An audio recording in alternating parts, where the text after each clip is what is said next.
Bem, meus amigos, então, boa noite mais uma vez.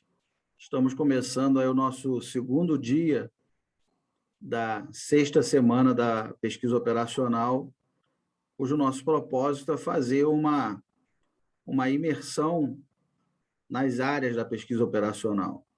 Então, ontem nós tivemos aquela aula sensacional com o professor Euclides, que apresentou para a gente os problemas de programação linear e o método simplex, que praticamente é o que todo mundo aprende quando aprende pesquisa operacional.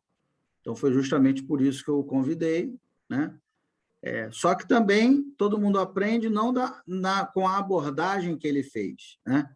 Ele fez uma abordagem muito mais prática, muito mais voltada para a aplicação do que ficar naquela decoreba maldita, né? Que não adianta nada a gente ficar decorando um monte de fórmula maluca e não faz a menor ideia para que elas servem, né?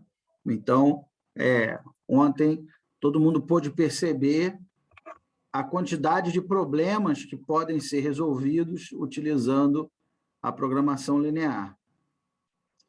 E aí, a partir de hoje, até sexta-feira, muitos aqui verão vários outros métodos e várias outras aplicações que possivelmente vocês nem sabiam que era pesquisa operacional, né? Que esses métodos fazem parte da pesquisa operacional, né? O Tiago mesmo vai falar em teoria dos grafos.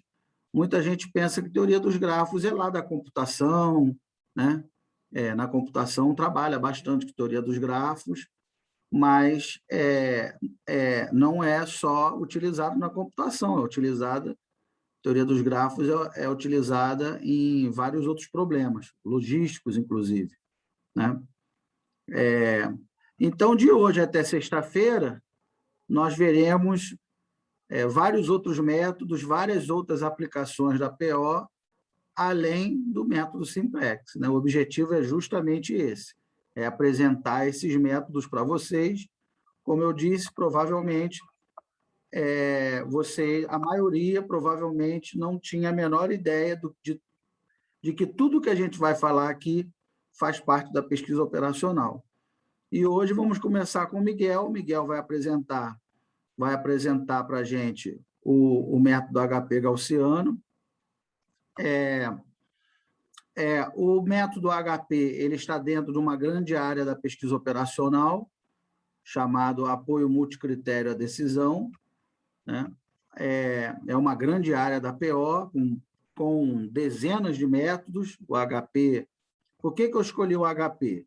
Eu escolhi o HP porque o HP ele é o método mais utilizado no Brasil e no mundo.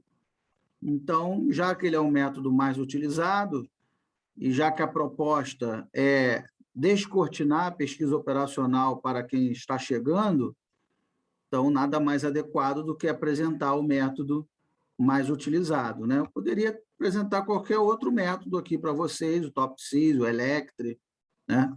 Mas aí, então, decidimos escolher o HP e o HP gaussiano para o Miguel falar. E, além do método em si, o Miguel vai mostrar também uma ferramenta que ele mesmo desenvolveu em R, que facilita muito a utilização do método.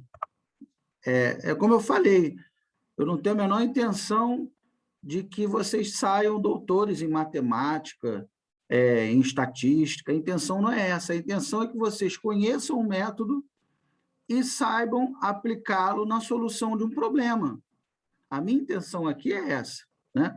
É claro que, se você for fazer um mestrado, um doutorado em pesquisa operacional, aí você vai ter que se aprofundar, assim como o Miguel se aprofundou, e vai ter que conhecer os métodos, né? Mas, se você está ali trabalhando, está ali, né, precisando fazer ali ou tomar uma decisão, você pode utilizar o método, né? Mesmo sem ter um profundo conhecimento nos detalhes técnicos do método.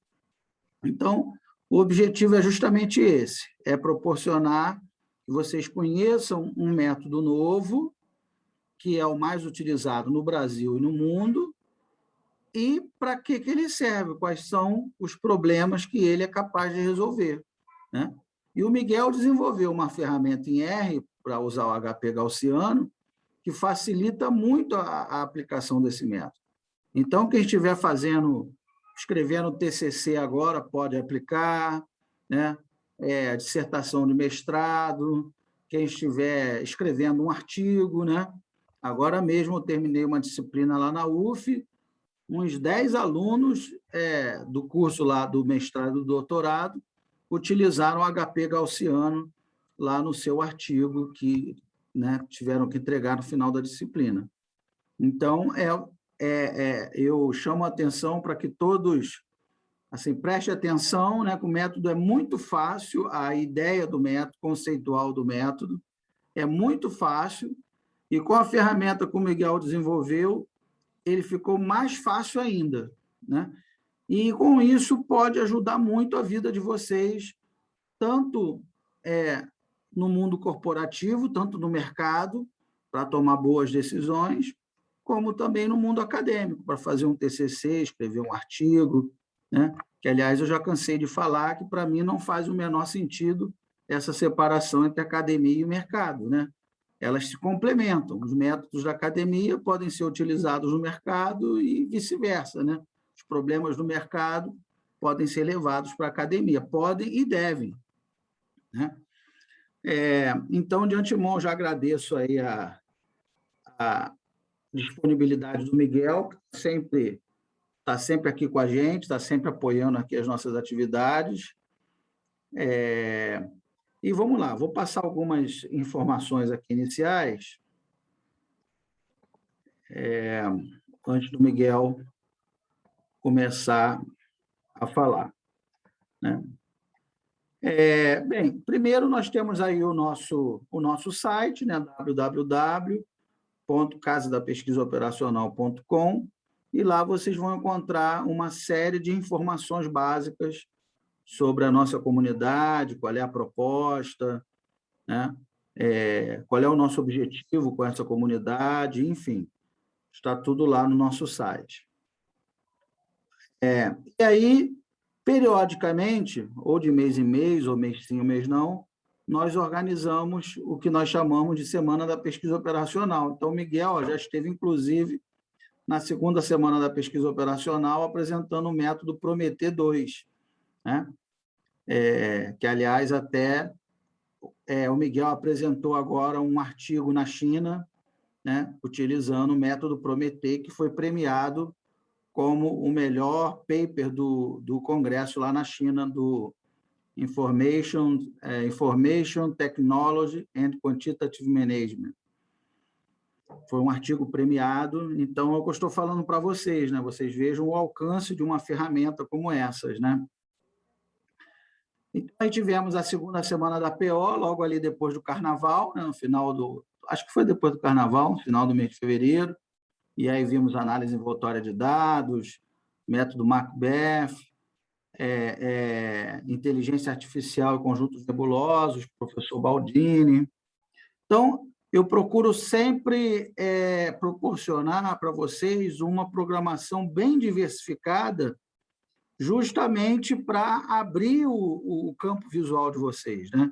Para todo mundo perceber que o escopo da pesquisa operacional é muito amplo, tanto em termos de métodos matemáticos, quanto em termos de problemas que podem ser resolvidos. Eu tenho muitos modelos e eu tenho muitos problemas em muitas áreas que podem ser resolvidos usando os métodos da pesquisa operacional. E aí, tivemos a quarta semana da PO, o professor Carlos falou sobre teoria da decisão, o professor João Benito Savastano falou sobre programação inteira, o Lohan falou sobre data mining e pesquisa operacional. Então, assim, uma programação bem diversificada.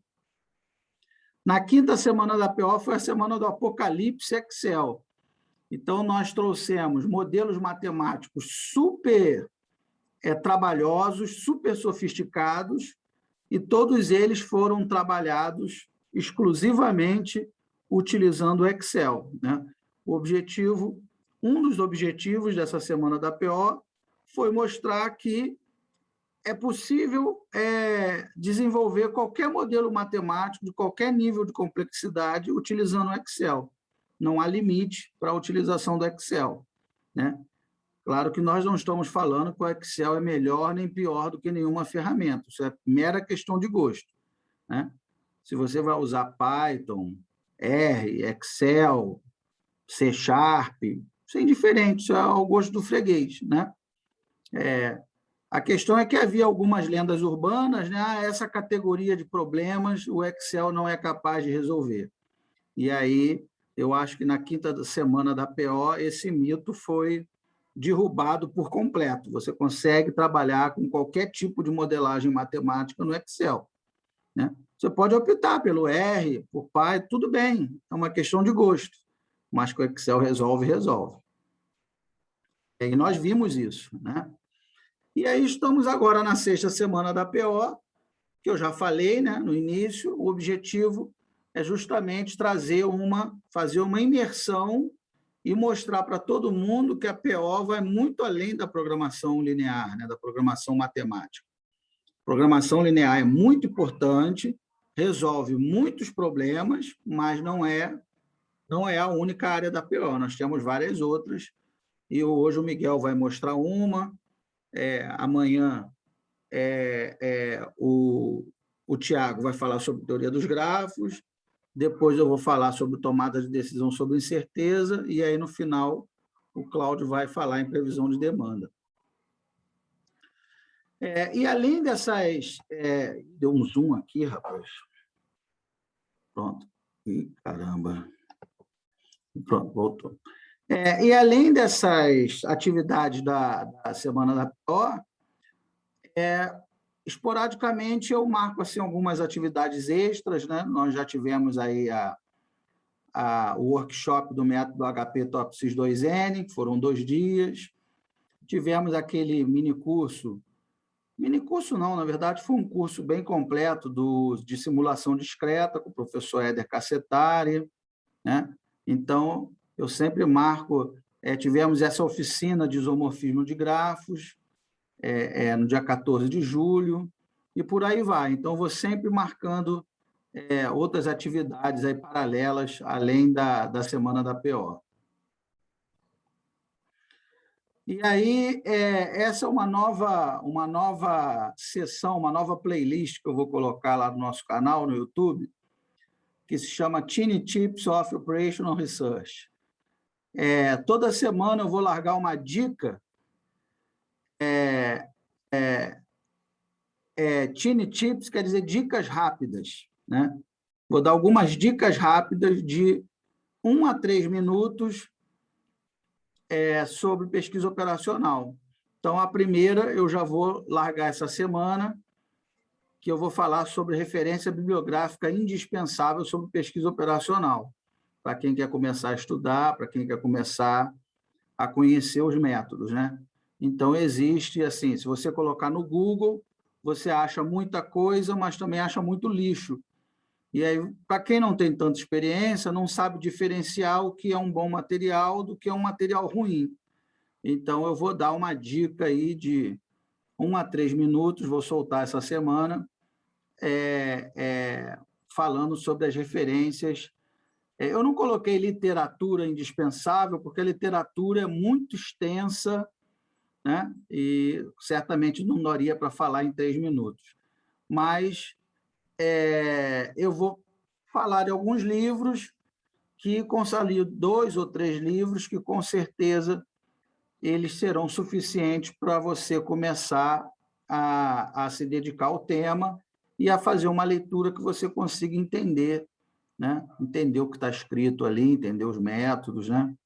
Então, vai ser uma nova playlist. Toda semana eu vou largar uma tip nova, né? uma dica nova, sobre o método HP, sobre o método TOPSIS, enfim, sobre artigos interessantes, artigos indispensáveis, né? Sobre softwares que vocês podem utilizar. Então, serão sempre dicas rápidas. E aí, todo esse material está disponível o material das lives semanais, o material das semanas da pesquisa operacional, como essa que está acontecendo agora, os workshops, as dicas rápidas, né, Tiny Tips, tudo está disponível lá no nosso canal. Quem quiser dar uma olhada, pode escanear o nosso QR Code. Tudo está disponível lá no nosso canal. Nós já temos lá centenas de vídeos com vários métodos, algoritmo de Kruskal, algoritmo de Ford-Fulkerson, algoritmo de Dijkstra, método TOPSIS, método HP, método Electri, enfim, está tudo disponível lá, tudo explicado passo a passo, né? Gratuito, aberto, o objetivo realmente é disseminar esse conhecimento para quem estiver precisando dele, né? Porque hoje, infelizmente, a pesquisa operacional ela fica muito restrita a quê? Fica muito restrita a dois grandes ambientes, que é o ambiente acadêmico e o ambiente corporativo, né? De algumas, e mesmo assim algumas grandes corporações. Então, você consegue ter acesso à pesquisa operacional se você fizer um mestrado ou um doutorado em pesquisa operacional, assim como eu fiz, assim como o Miguel fez o mestrado e agora está fazendo o doutorado. Então, aí nós temos acesso a esse conhecimento, né? Ou então, se você fizer parte de uma grande organização que tenha uma área de pesquisa, né, voltada para modelagem matemática, para tomada de decisão. Eu sei, por exemplo, é o caso da Petrobras, ela tem, né, a Vale tem, e, né, algumas outras companhias têm. Então, está tudo disponível lá no nosso canal. E na semana que vem, no dia 11, vai começar a nossa 8ª turma, para quem quiser fazer parte da comunidade, vai começar a nossa 8ª turma, que nós vamos trazer diversos problemas logísticos diferentes e vamos aplicar métodos diferentes de várias áreas diferentes da PO para resolver esses problemas, para o processo de tomada de decisão. Então, observem que o nosso foco agora não é aprender esse ou aquele método, mas sim resolver especificamente problemas da área logística, né? Então, nós vamos lançar mão de vários métodos, vamos falar sobre o problema do caminho mínimo, vamos falar sobre o método SAP-EVO-M, vamos falar sobre simulação a eventos discretos e por aí vai, né? Então, vai ser uma oportunidade da gente ter contato também com vários métodos diferentes, sempre resolvendo problemas reais, sempre colocando a mão na massa, né? Esse aí foi o nosso primeiro módulo, né, de teoria dos grafos. Nós já tivemos 2 módulos de teoria dos grafos, o módulo 1 e o módulo 2. Eu estou preparando o 3º módulo. Em breve, nós devemos lançar aí o 3º módulo. E aí nós temos uma rede de parceiros, ao longo desse quase 1 ano de atividades. Nós já temos aí o próprio professor Tiago Marques, conduz aí as atividades lá da comunidade de estatística. Todo mundo que for da Casa da Pesquisa Operacional tem 50% de desconto lá na comunidade de estatística. Todo mundo que for da CPO tem 30% de desconto nos livros do Grupo GEM. O professor Daniel Moura também é um parceiro, ele dá 25% de desconto na inscrição do Simpósio de Engenharia de Produção, né? Então, a cada dia nós temos aí novos parceiros, porque é uma relação ali simbiótica, né? Acaba que cada vez a gente conhece mais gente quer entrar nesse ecossistema, e aí esse é um processo natural. Então, temos aí nosso perfil no Instagram também, e temos aí o nosso grupo no Telegram, que é o nosso principal canal de comunicação. Então, eu vou mandar o link aqui para vocês agora. Quem quiser fazer parte do grupo, é um grupo bastante interessante para quem deseja entrar nessa área de pesquisa, de tomada de decisão, de data science, de modelagem matemática, pesquisa operacional, porque lá eu mando os links do Zoom das nossas lives semanais, e tanto eu quanto o Thiago e todo mundo que está no grupo, nós compartilhamos lá vagas de emprego, vagas de estágio, descontos em cursos, enfim, né? Então, as pessoas se encontram, né? Um chama o outro para escrever artigo, para fazer uma pesquisa. Então, é um grupo que tem um networking bastante interessante para quem deseja se tornar um pesquisador da área. Bem, e aí já vou passar a palavra para o Miguel, né? É só uma definição que está lá no site da Sobrapo, que diz o que é pesquisa operacional, né? Então, a Sociedade Brasileira de Pesquisa Operacional, digamos assim, que é a maior instância da PO no Brasil. Então, ela define que a pesquisa operacional ela trabalha com métodos envolvendo programação matemática, que nós vimos ontem, simulação discreta, teoria dos jogos, teoria das filas, teoria dos grafos, estatística, teoria da decisão, aprendizado de máquina e ciência de dados. E que tais métodos são reconhecidos por sua poderosa capacidade de apresentar soluções efetivas para problemas reais da sociedade. Então, nós utilizamos todo esse cabedal, né, de métodos, de softwares, de R, Excel, e as áreas da PO, enfim, para quê? Para tomar decisões em problemas reais, né? Então, o nosso objetivo é exatamente esse. Então, sem mais delongas, mais uma vez eu agradeço a presença de todos, né? E passo aí a palavra para o Miguel, e antes de ele iniciar, eu pediria que o Miguel falasse um pouco da sua experiência, da sua trajetória até aqui, né? Como é que foi, qual é a sua vivência com a pesquisa operacional, para o pessoal poder te conhecer um pouco, e aí, então, entramos no HP Gaussiano. Beleza, só compartilhar já a tela aqui. Só habilitei, mas, por favor. Já foi. Você está falando aí a primeira, como é que eu tive contato, né? Foi uma Eu situação... não tenho nada com isso, eu não faço a menor ideia como é que você teve contato com Né, a eu caí, né? Do nada, É, assim, apareceu, né? é. Só me dá ajuda aí, como é que faz mesmo para eu colocar aquela telinha que fica só o share screen no cantinho e todo mundo do outro lado? Espera aí. Coloca aí no modo apresentação. Lá em cima, aqui para mim aparece assim, um view lá no canto superior direito. Então, tem os 3 pontinhos, né? Tem lá view, na verdade ali tem 9 pontinhos, é um quadradinho com 9 pontos. Ah, tá. Aí você escolhe a maneira que você quer que fique a apresentação. Não, na verdade você escolhe a maneira que fique para você, né? Eu pensei que tinha como... Não, deixa eu assim mesmo. Então, assim, foi um fato curioso, né? Porque a primeira vez que eu ouvi essa palavra multicritério, né? A gente vê PO, né, na graduação, mas é aquela coisa. Você vê ali O basicão. É aquela história, a gente acha que PO é a programação Programação linear, né?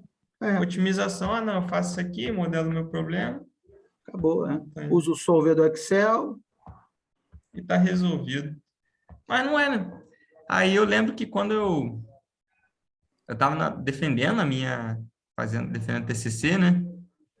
E aí eu lembro que tinha uma parte lá eu usei um software de modelagem não, de modelagem de negócios, né, o VPM.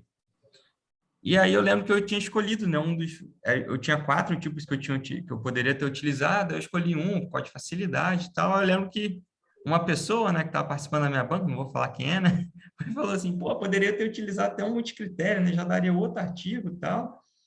Aí foi o primeiro que eu vi, eu falei, não, com certeza, multicritério e tal, né? Você só concorda, né? Está sendo avaliado ali, né? Não, multicritério, isso, e eu nem sabia o que era multicritério, né? Aí a história aconteceu, né? Entrei para o mestrado no IME, e aí fui sendo orientado aí pelo senhor e pelo professor Simões, né? Ouvi o seguinte, não, você vai trabalhar com o método Prometer, né? A gente vai trabalhar no novo modelo, tal, vamos fazer um modelo computacional. Falei, beleza. Só que aquilo, o que é prometer, né? Pô, tá prometendo, tal, Prometendo para quem é? mas a gente aceita, né? Aceita, vamos embora. Vamos ver o que vai acontecer. E aí começou. Comecei a trabalhar com multicritério. Depois fui indo também, trabalhando um pouquinho nas outras áreas, né? Porque uma coisa interessante da PO é que raramente, não vou dizer raramente, né? Mas é bem comum a gente trabalhar integrando, né? Os subgrupos aí da PO, né? Integrando o multicritério dentro de programação matemática, integrando outro modelo dentro de simulação e fazendo um conjunto aí em prol de um modelo mais robusto, uma apoio à decisão mais assertivo, né? Uma tomada de decisão mais assertiva. E aí eu comecei, e hoje eu fiz meu mestrado, né? Entrei nessa área de computação, que eu não trabalhava, né? Eu sou formado em engenharia de produção, então, pô, o que eu via de computação era bem basicão, né? Era o C, ou então ali dos algoritmos, né? E nada demais. E eu fui fazer mestrado em sistemas de computação no IME. Então, e hoje eu trabalho com computação, né? Hoje eu trabalho tanto com a parte de modelagem matemática, como desenvolvendo a parte computacional dos modelos que a gente desenvolve, né? E estou caminhando aí já com toda essa bagagem também, essa pequena bagagem que tem uns 2 anos e pouquinho, já a gente está levando adiante no doutorado também. Então, aqui só apresentar meu currículo, né? Quem não conhece, o nome é Miguel Ângelo Leles Moreira. Atualmente, eu sou pesquisador em modelagem matemática e computação pelo CASNAV, Centro de Análise de Sistemas Navais da Marinha, né? Aí, por formação, sou engenheiro de produção, mestre em Sistemas de Computação pelo Instituto Militar de Engenharia e agora, recentemente, né, entrei no início do ano, doutorando em Engenharia de Produção pela Universidade Federal Fluminense. E aí, como o professor falou, né, como que você entrou aí na tomada de decisão, o que é? Então, hoje, basicamente, a gente vai falar um pouquinho de tomada de decisão, um pouco de análise multicritério, saber o que é, e falar um pouco do método HP e depois o HP gaussiano, né? Para quem não sabe, quando a gente fala um pouco de multicritério, é bem comum que basicamente o início ali, né, de qualquer método que você começa a aprender é o HP, né? Basicamente é um dos primeiros que a gente vê, né? Seja por ele ser um dos mais aplicados no mundo, seja às vezes pela sua relativa, vamos dizer assim, simplicidade, de sim ou não, depende muito de se olhar. E também acabou que realmente foi um dos métodos mais difundidos, né? Mas aí, o que é uma tomada de decisão, né? Então, uma decisão ela pode ser tomada sempre que estamos diante de um problema que possui mais de uma alternativa. Ou não. Às vezes o problema tem uma alternativa só e a gente tem a opção de aceitar ou não aquela alternativa como uma forma de solução, né? E se a gente parar para pensar, nós tomamos decisões o tempo todo, a todo momento. E aí, o processo de decisão requer a existência de um conjunto de alternativas factíveis para sua composição, em que cada decisão, escolha uma alternativa factível, tem associados um ganho ou uma perda. Ou seja, o que eu ganho, o que eu perco se eu seguir esse caminho? Qual é a vantagem ou a desvantagem de eu seguir determinado caminho como uma forma de solução a uma dada problemática, né? Então, decisão estamos tomando toda hora. E aí tem aquela questão também, tem as decisões mais simples, qual filme eu vou assistir, se eu vou na praia ou se eu vou ao shopping, até as decisões mais complexas, qual curso eu vou seguir na minha faculdade, fazendo um mestrado, sim ou não, né? Qual pós eu vou seguir? Vou para a área de computação ou vou para a área de humanas? Vou fazer engenharia ou vou fazer medicina? E são tomadas de decisão que vão repercutir aí a longo prazo, né? Você decide o curso que você vai fazer hoje, para daqui a 10 anos você estar podendo trabalhar numa área sendo feliz ou não. Isso tudo depende de uma decisão que você tomou lá atrás, né? Então, a partir do momento que a gente traz essa análise matemática, estatística ou outras formas de análise também qualitativas, traça um modelo, né, que a gente possa auxiliar nas tomadas de decisões, acaba favorecendo, né, e facilitando melhor a gente entender aquele problema, compreender e chegar numa decisão final, né? E aí a gente chega na decisão multicritério. O que seria isso, né? Basicamente, a gente vai compreender da seguinte forma.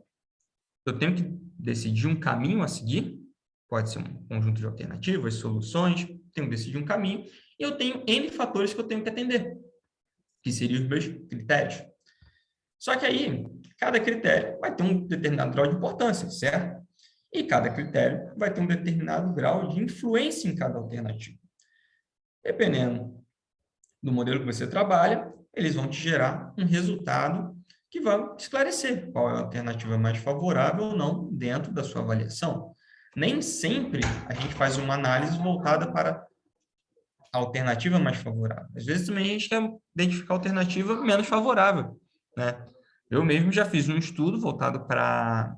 A gente fez a aplicação do método que a gente desenvolveu lá no IME, o Prometheus SAP VM1, onde a gente fez um estudo que a gente analisou um conjunto de agências bancárias, né, agências físicas, em prol de identificar qual que era mais favorável para fechamento. Por quê? Hoje a gente tem um desenvolvimento tecnológico, eu não preciso de falar para ninguém, eu não sei, pelo menos eu já não vou, eu fui no banco para abrir minha conta, nunca mais estive lá. Não gosto de ir também. Então, tornou-se comum a gente migrar para esse mundo online, né? Hoje você tem Pix, tem várias formas de solução, várias formas de solução, não vou entrar em questão de segurança e tal, mas então você tem essa migração das pessoas para a área online. E aí acaba que você tem o quê? Eu não tenho mais essa necessidade de ter muitas agências trabalhando e gerando gastos, custos fixos, né, para a empresa. Pô, mas aí você faz o quê? Você pega o pessoal e manda embora? Não. Uma coisa é a gente ter agência física, outra coisa é eu poder alocar os meus funcionários em outras áreas, na parte de desenvolvimento tecnológico, melhoria de serviços, né, melhoria de atendimento online ou por telefone, o que for que seja. Então, a gente fez esse estudo e a gente identificou, né, qual que era uma das agências menos favoráveis ali a dar continuidade e que eu pudesse alocar, fazer a alocação dos colaboradores sem ter perda, né, nem social, nem financeira, de modo geral. Então, basicamente, a gente vai concentrar nesse modelo, né, de análise multicritério, onde eu tenho que identificar uma alternativa favorável dentro de um conjunto de critérios. E aí, quando a gente vai para esse mundo de multicritério, a gente fala de N métodos. A gente não tem só o HP. A gente tem TopSys, TOSS, PVM, HP, Prometheus, Electra. Hoje a gente vai focar no HP, né? Entre outros, né? Esses aqui são, vamos dizer, os principais aí no mundo, né? Os mais utilizados. Mas aí, só para a gente ter uma noção, só o método Prometheus, quando eu fiz a minha dissertação de mestrado, né? A gente fez uma revisão bibliográfica, tiveram 23 métodos que foram identificados, isso em base de Scopus. O meu era o 24º. Entre outros métodos, né? O Electra tem mais de 22 métodos na família. Até o HP mesmo tem vários tipos de modelo voltado. E aí a gente vai aprender agora sobre o HP, o Analytic Hierarchy Process, né? O HP ele foi desenvolvido aí pelo professor Thomas Saat, né? E ele é um método para auxiliar as pessoas na tomada de decisões complexas. Mais do que determinar qual a decisão correta, o HP ajuda as pessoas a escolher a justificativa da sua escolha. Baseado em matemática e psicologia, ele foi desenvolvido na década de 1970 pelo professor Thomas, então na escola Wharton, na Universidade da Pensilvânia. Então, um método aí que já está aí mais de 50 anos, né, dentro da área da PO, e ele foi difundido aí, se eu não me engano, né, professor? Lá nos Estados Unidos, dependendo da área, lá dentro da área governamental, até para você tomar decisões, né, você gerar o relatório ali, você tem que fazer a aplicação do HP, né, e comprovar, né, pelo menos ali, ó, eu vou tomar a decisão, rodei o método, deu isso daqui, até para ter uma análise mais de um ponto de vista, né, um com aplicação matemática e o outro ali com a utilização de outro modelo, foi que seja. Então, é um método... década de 70. Então, é um método aí que a gente não precisa nem falar, né? E todo mundo que acaba entrando na área de multicritério é basicamente o primeiro, né, que a gente viu. O HP é um método de tomada de decisão multicritério, simples de usar e flexível. Permite a avaliação de problemas complexos baseado em critérios conflitantes entre si. Então, o próprio capa aqui do paper, né, publicado na época, ele já mostra essa questão da hierarquia, né? Eu tenho um alcance aqui, né, objetivo e estratégia, vamos dizer, Eu tenho aqui meus critérios e as alternativas. E aí, qual é a importância dos meus critérios? Qual é a alternativa mais favorável dentro de cada critério? E depois, para atingir o meu objetivo estratégico, né, a ser alcançado. E o método HP viabiliza a gente trabalhar dentro desse modelo. Então, aqui é a aplicação do HP no mundo, né? Você vê que, basicamente, dentro do espaço geográfico, você tem aplicações em todo o mundo. E quando a gente pega as áreas, você vê que isso tem uma forte aplicação na área matemática, né? Negócios, economia, saúde, ciência da computação, engenharia mecânica, meio ambiente, ciências materiais, ecologia, geociência, estudos sociais, etc. Se eu não me engano, só na base Scopus você tem mais de 8.000 artigos publicados, na base Scopus, né, que é, a gente fica aí, quem trabalha aí na área acadêmica sabe que você consegue 2, 3, quando publica muito, né, no ano. Né? Então, dá para saber o nível de pesquisa que tem. Então, se você pegar todos os artigos fora da base Scopus, aí tem N, né? Então, baseando-se nos modelos de apoio mosquitário de decisão, o método da HP baseia-se em uma análise hierárquica das variáveis, ou seja, as variáveis aqui no meu problema são meus critérios e meu conjunto de alternativas, né? Todos eles indo de 1 até N, em prol de identificar aí um objetivo estratégico, né? Qual a alternativa mais favorável dentro das minhas preferências dos critérios e dentro das minhas preferências de cada alternativa dentro de cada critério. E como é que eu agrego todas essas informações em prol de esclarecer qual alternativa eu vou seguir ou qual solução eu vou tomar, né, na minha problemática em geral. Em caso de problema muito complexo, o método permite a utilização também de subcritérios. Ou seja, dentro do critério 1, eu posso ter ele como se fosse um cluster ali e ter N outros critérios ali dentro, fazendo avaliações em fit. Então, uma característica muito grande no método HP, né, ela está baseada em quê? Na sua avaliação paritária. Né? Você faz uma análise paritária entre as variáveis, vamos supor aqui entre meus critérios, avaliando um por um, e aí, né, certamente chegando a um determinado grau que vai indicar minha preferência, importância, etc. Uma coisa muito famosa e basilar quando a gente fala do método HP é o que? A escala desenvolvida pelo professor Thomas Sachs, que é o quê? Eu tenho uma escala de 9 pontos, ela vai de 1 a 9, e onde eu vou para cada par comparado, ou seja, para cada quadradinho desse daqui, né, no meu conjunto de vetores, que vai indicar a relação de preferência dessa variável em relação a essa, e assim por diante, eu vou atribuir um grau de importância, que ele vai ser respectivo a essa descrição verbal, né, de igualdade, intermediário, importância moderada, intermediário, mais importante, muito mais importante, extremamente mais importante, né? E, quando eu faço uma atribuição desse modelo, obviamente, o contrário ali da minha matriz, na parte oposta ali, ele vai ser o contrário aqui de forma recíproca.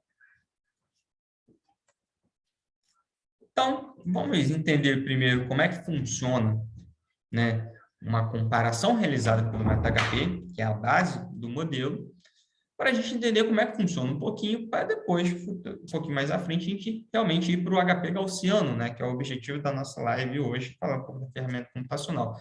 Mas não faz sentido a gente falar do HP gaussiano sem passar um pouquinho pelo HP. Então, vamos lá. Vamos pegar 3 tipos de variáveis aqui aleatórias, A, B e C, e eu vou fazer uma comparação. Não vou entrar em estudo de caso aqui, né, não faz sentido, é mais para a gente ver um pouco como funciona essa base matemática do modelo. Então, 3 alternativas, vou fazer a avaliação paritária. Então, aqui uma coisa que a gente já tem esclarecido é que toda avaliação paritária, isso aqui é até uma das motivações para o desenvolvimento do HP gaussiano, é o quê? A análise paritária acaba tendo um relativo esforço cognitivo de quem está fazendo a avaliação. Porque, basicamente, aqui eu tenho 3 alternativas, mas quando eu tenho 9, 10, 15 alternativas, o problema fica um pouco grande de se avaliar, vamos dizer assim, e manter a sua consistência das preferências. Por quê? Geralmente não, né? Para cada conjunto de variáveis avaliadas, eu vou ter n vezes n menos 1 dividido por 2 comparações. Então, aqui eu tenho 3 vezes 2, né, que dá 6, dividido por 2, 3. Então, aqui eu tenho 3. Mas se eu tenho 10, eu tenho 90, que vai ter 10 vezes 9 dividido por 2 vai dar 45. Então, 45 atribuições, né, para 10 critérios, ou 10 alternativas, que for que seja. Então, acaba tendo esforço cognitivo. Mas vamos lá ver como é que ele funciona. Então, aqui vamos dizer que A em relação a B é mais importante, A em relação a C é muito mais importante, e, por fim, B em relação a C tem uma importância moderada, né? Vai ser 3. E aí? E, obviamente, o contrário aqui vai ser o oposto. Ah, Miguel, mas e se A aqui fosse não tão importante, fosse menos importante que B? Aí eu faria o contrário. Aqui seria 1 sobre 5, e aqui seria 5, né? Sem mistério algum. E aí, uma coisa característica do método da HP é o seu cálculo de consistência, né? Esse é até vamos dizer, a cereja do bolo do que o professor Thomas Sachs desenvolveu, que é o seguinte: se A em relação a B ele é superior, se A é melhor que B e B é melhor que C, teoricamente, o A teria que ser melhor que C, né? Então, no método HP é uma tolerância para inconsistências, mas não para incoerências. E aí a gente consegue, dentro de uma determinada análise matemática, eu vou apresentar de forma breve, esclarecer um grau, que ele pode ir até 10%, né, indicando se as suas atribuições foram consistentes ou não. Então, um momento. Mas e aí, como eu posso avaliar a consistência das atribuições, né? Como é realizado esse procedimento? Claro que eu vou falar aqui de uma forma técnica, né? Mas depois a gente vai ver que não é nada do jeito que está sendo apresentado. Teste de consistência. O HP viabiliza calcular uma razão de consistência, CR, mediante a comparação do índice de consistência das atribuições do decisor quanto ao índice de consistência de uma matriz aleatória. SAT, né, o professor Thomas Sachs, fornece os valores do índice de consistência conforme a indicação abaixo.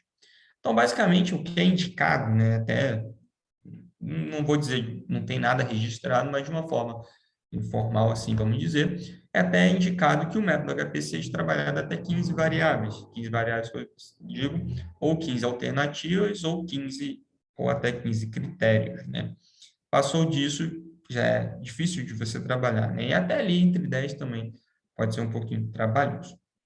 Mas, enfim, para cada quantidade de elementos dentro do meu conjunto que vai ser realizado numa avaliação paritária, eu vou determinar esse valor aqui para RI. Guarda esse valorzinho, que a gente vai ver um pouco coisinha aqui mais à frente. E aí a gente vai determinar a minha equaçãozinha aqui para o meu índice de consistência e depois aqui para o índice de racionalidade. Para que o conjunto de atribuições seja consistente, é indicado obter um CR aqui menor ou igual a 10%. E aí? Mas como funciona o processo? Como eu chego nesse índice de consistência? Como eu faço ele passo a passo, né, numa aplicação assim, mais, vamos dizer, mais próxima da realidade? Então, basicamente, a primeira coisa que eu faço na minha análise multicritério, definição do meu conjunto de critério e conjunto de alternativas. Né? Essa matriz aqui é comum para quem já ouviu falar sobre multicritério, que é o quê? Eu tenho aqui meu conjunto de alternativas, que vai de 1 até n, e meu conjunto de critérios, que também vai de 1 até n. Então, primeira coisa, construção da matriz de avaliação composta pelo conjunto de alternativas e critérios em avaliação. Segunda parte, a avaliação dos critérios. Primeiramente, eu vou fazer minha análise paritária, né, as atribuições ali para o meu conjunto de critérios. Então, atribuição dos julgamentos de importância dos critérios, teste de consistência das atribuições e procedimento algébrico para a obtenção do vetor prioridade e peso do critério WJ. E aí eu vou obter as prioridades dos meus critérios, ou importâncias, ou pesos, né? Aí vai a gosto do Freire. Depois, avaliações das alternativas em cada critério. E aí eu posso trabalhar de duas formas. Uma é a qualitativa, que seria essa atribuição utilizando uma escala, eu faço avaliação para a par e chego a um determinado grau de prioridade para cada alternativa dentro de cada critério, ou eu posso ter também já os meus valores quantitativos e trabalhar um procedimento diferente, óbvio, mas que também vai viabilizar eu esclarecer uma prioridade de cada alternativa dentro de cada critério. Eu definindo as minhas prioridades dos critérios e defino as prioridades das alternativas em cada critério, jogo tudo dentro de um modelo, faço a agregação e gero a minha prioridade final, ou seja, qual a alternativa mais favorável dentro da minha avaliação, dentro de todas as minhas preferências de forma global. E aí eu fecho, né? Esse é o procedimento para avaliação do HP. Mas como ele funciona matematicamente, né? Vamos fazer um mão na massa aqui, um caso bem simples, só para a gente entender como é o método HP e o que motivou a gente a desenvolver esse HP gaussiano, né? O que ele significa, né? Ele está ficando igual um mistériozinho, né? Fica até o final que você vai saber. Mas aí vamos lá, eu quero comprar um smartphone, né? Seria o meu objetivo estratégico, né, da avaliação. Então aí eu tenho o Xiaomi, Samsung e o iPhone, que seriam minhas alternativas. Avaliado dentro de 4 tipos de critérios: custo, câmera, armazenamento e bateria. Beleza. Então, eu tenho 4 critérios, 3 alternativas e eu quero comprar um smartphone. E aí, qual que eu vou comprar? Claro que dentro de cada critério vai ter um desempenho. Então, primeiramente, vamos analisar os critérios, viabilizando a obtenção de suas respectivas importâncias, ou seja, prioridade, né? Então, vamos lá. Matriz, como eu apresentei, vou fazer uma análise paritária entre as minhas variáveis do meu conjunto de critérios, ou seja, custo, câmera, armazenamento e bateria. Como base, eu utilizo a escala do professor Thomas Sachs, indo de 1 até 9. A partir do momento que eu tenho uma atribuição aqui que seja inferior, eu utilizo o valor recíproco. Então, entre elas mesmas, custo em relação a custo, câmera em relação a câmera, armazenamento em relação a armazenamento e bateria em relação a bateria, é igualdade, né? Não tem como ser outro valor. Mas o custo em relação à câmera? E o custo em relação ao armazenamento, né? Então, aqui em cima eu faço atribuição e abaixo eu utilizo apenas o valor recíproco. Como eu disse, o número de comparações para cada par, né? Ela é sempre n vezes n menos 1 dividido por 2. Vamos lá. Primeiramente, o custo para mim, ele tem uma importância moderada em relação à câmera. Então, vou atribuir 3. Já o custo em relação ao armazenamento, ele é mais importante. Já em relação à bateria, ele é muito mais importante, né? A câmera em relação ao armazenamento, para mim, tem uma importância moderada.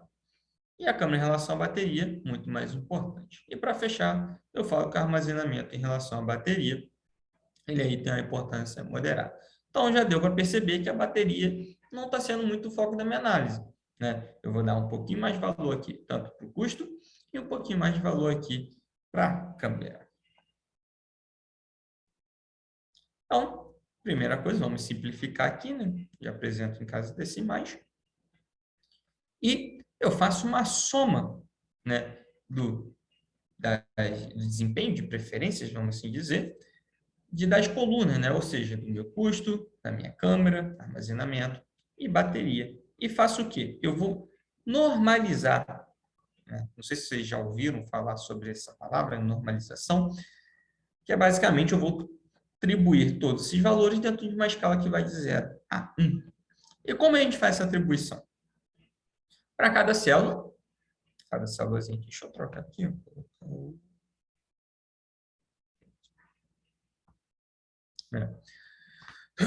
Para cada célulazinha aqui utilizada, eu vou pegar o meu valor aqui e dividir ele pela soma, igual apresentado aqui na equação. Então, aqui, 1 dividido por 1,676, depois 0,333 dividido por 1,676, 0,2 dividido aqui por 1,676, 0,143 dividido por 1,676, e assim eu tenho a minha atribuição. Se vocês observarem, a soma aqui é igual a 1. Seguindo, eu vou para as outras, né? Então, faço o mesmo procedimento, pego o valor aqui da minha coluna e divido pela soma. E assim vou fazendo até o final. Beleza, normalizei, tenho todos os meus valores aqui, a soma de cada coluna aqui é igual a 1. E aí a gente vai para o procedimento agora, que é obter o meu vetor prioridade. Ou seja, eu tenho aqui a soma das minhas colunas, né? E eu vou obter o meu vetorzinho aqui. Eu basicamente somo o valor que a gente normalizou anteriormente de cada linha, né? E aqui eu entendo que o custo aqui foi o mais importante, seguindo pela câmera, depois o armazenamento, e como eu disse, a bateria aqui não foi muito importante. Claro que aqui é apenas um valor, vamos dizer, uma análise fictícia, né? Não está sendo considerado, na minha opinião, mas nesse caso aqui a bateria não é tão importante. Mas e aí? E a consistência dos julgamentos? Eu fui consistente? Como eu calculo isso? E aí? Será que eu mantive aquela regrinha que se o A é melhor que B e o B é melhor que C, teoricamente o A teria que ser melhor que C? Vamos ver como é que a gente faz essa análise. Então, agora a gente vai realmente, né, para o cálculo da consistência. Então, eu tenho aqui, utilizando os vetores de prioridade obtidos, e eu volto na minha matriz de atribuição, né, que eu fiz inicialmente. Então, vamos lá. Utilizando esses valores como base, aqui já estão os valores em casas decimais, e aqui foram os valores obtidos. Para cada valor, eu vou ponderar, ou seja, eu pego aqui o 0,548, multiplico por 1, o 0,333, o 0,2 e por 1, 0,143. Então, eu faço isso para todos. Câmara, eu multiplico a minha coluna de câmera, armazenamento, pondero minha coluna de armazenamento, e a bateria pondera minha coluna de bateria. E assim por diante. Eu obtenho uma nova avaliação. Claro, gente, que isso aqui não é vetor prioridade, isso aqui é apenas para teste de consistência. Então, obtido esses valores, aqui já são os valores ponderados, eu vou utilizar a soma deles, e eu pego basicamente a minha soma, que é esse valorzinho aqui, a soma da minha linha, e divido pelo meu vetor prioridade obtido, gerando um valor aqui numérico para cada um.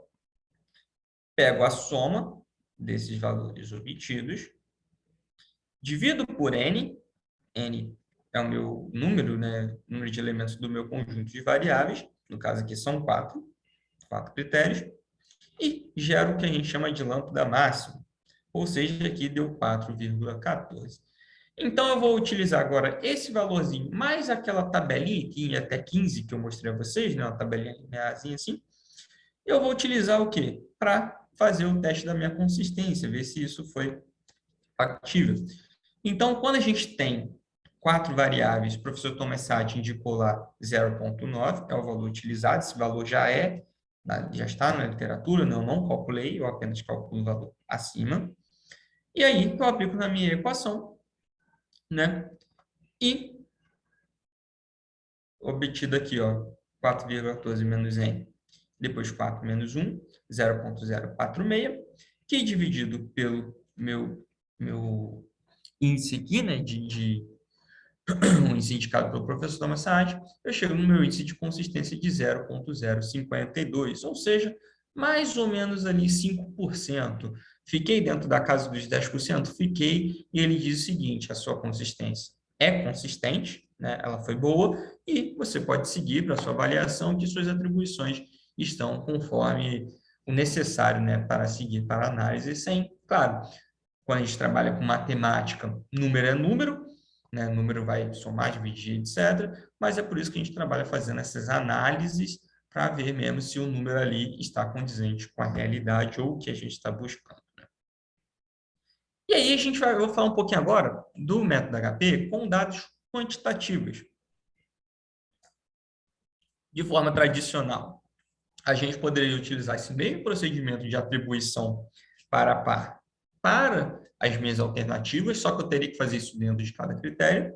Só que como eu estou trabalhando ali com critérios quantitativos, o custo, a câmera, custo, câmera, armazenamento e bateria, e basicamente eu já tenho um dado numérico, um dado cardinal para cada critério desse, né, para cada alternativa dentro de cada critério, eu posso utilizar eles. E aí representar e indicar a prioridade ou importância, né, de cada alternativa dentro de cada tipo de critério. E aí, em grande parte das análises baseadas em modelos multicritérios, é comum possuirmos dados numéricos que já representam as importâncias relativas das alternativas em cada critério.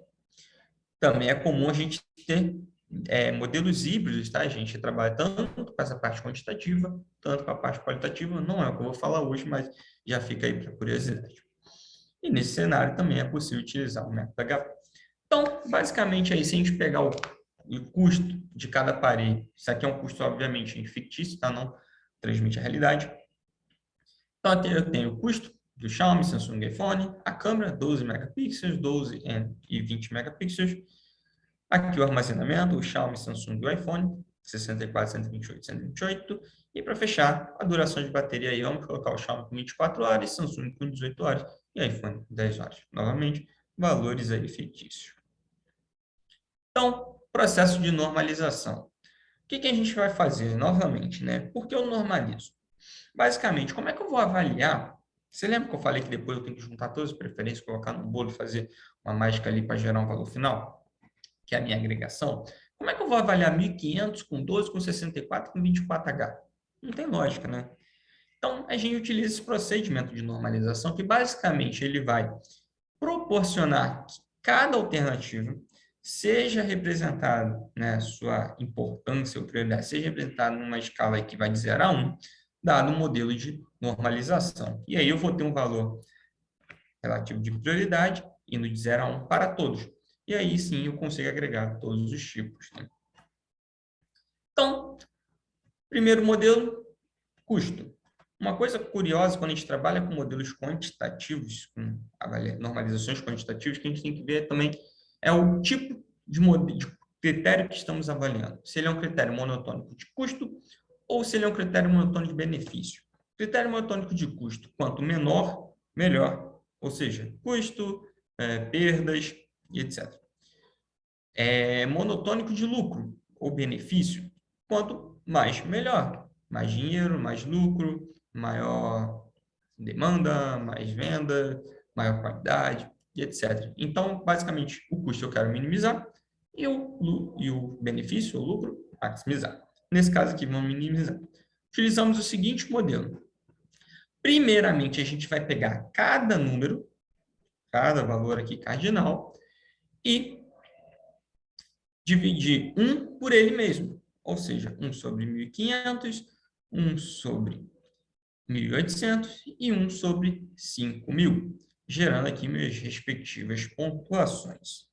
Então, quanto menor for o meu valor aqui de custo, maior ele fica aqui. Entendeu? A lógica? Então, aqui ele vai representar uma maior prioridade. Nesse caso, acabou. O que eu faço aqui agora? Eu vou pegar esse meu valorzinho aqui e vou dividi-lo pela soma destes, a soma da coluna. A soma da coluna aqui deu 0,001423. E aí eu vou normalizá-lo, pegando esse valor aqui e dividindo pela sua soma. Então, gerando ali para o Xiaomi 0,4687, para o Samsung 0,14 e para o iPhone também 0,14. Seguindo, a gente vai fazer a avaliação da câmera. O que acontece? Como a câmera ela é um monotônico de lucro, ou seja, quanto mais, melhor, então aqui basicamente eu só vou pegar este valor e dividi-lo pela soma da minha coluna. Não preciso fazer aquele procedimento de 1 sobre ele. Então, aqui o procedimento é bem mais simples. A soma aqui dá 44, eu vou apenas normalizá-lo. Então, aqui 12 por 44 dá 0,273, depois também 0,273, e para fechar, o iPhone vai dar 0,454. Então, aqui 27% mais ou menos para cada um e 45% para o iPhone. Então, o iPhone já se mostrou mais favorável aí no critério câmera. E aí eu repito esse mesmo procedimento para armazenamento, né? Pego ele, divido pela soma e gera aí minhas pontuações de prioridade e fecho fazendo também a duração da bateria. Gerando aí para a bateria também e já mostrando ali que dentro desse critério a bateria, o Xiaomi foi o mais favorável e o iPhone aí o menos favorável. Mas e aí? Como é que eu agrego tudo isso e chego no valor final? Até agora eu só defini um monte de número. Defini um monte de números ali para os critérios, defini vários valores ali de prioridade para as alternativas, como eu agrego todo mundo.